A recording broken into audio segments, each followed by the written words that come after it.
This week marks Neurodiversity Celebration Week, a worldwide initiative aiming to challenge stereotypes and misconceptions about neurological differences. The term neurodiversity is used to describe differences in the way people's brains work, covering conditions like autism and ADHD. But there is a shocking statistic that around 70% of autistic people of working age are unemployed. Well, Dr. Anne Collis, who's autistic herself, has helped set up a community to help autistic people get on in the business world, and she joins me now. Anne, thank you very much for coming in tonight. Thank you. That figure, 70%, why is it so high? I think there are a couple of reasons that it's so high. One of them is because the business world, whether it's employment or self-employment, are geared up for a very narrow range of typical people.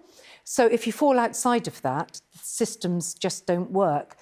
Whether it's office lighting, whether it's the style of interviews, whether it's the expectation of doing social small talk in the office, there are so many barriers. Yeah, and I mean, it's interesting you're saying about lighting. It is very bright in here because we're in a studio, but a lot of offices are very bright. A lot of this stuff presumably could be dealt with in a relatively easy way.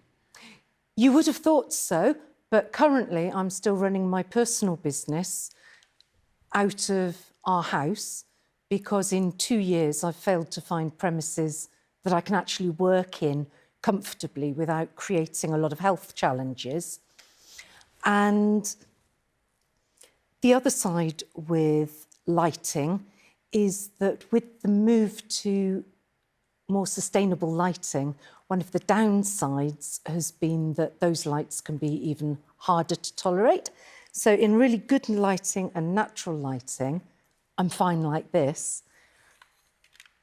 But if I left these off when I was sat under ordinary office lighting, I'd be quite ill within 10 minutes. And how much of it is down to people's attitudes, Anne, as well as the physical element to it? An awful lot of it is down to people's attitudes. I tend to explain it to people that it's as if the world thinks that apples are the only fruit. Everything is geared up for apples. So if you're a different fruit, like me, an orange, you get judged by apple standards. So I don't make a very good apple, but I do make a really, really good orange. And where I'm in an environment where I'm free to be me, I make a huge contribution and I'm highly sought after. But when I have to pretend to be an apple and fit into that environment, it's really bad for my well-being.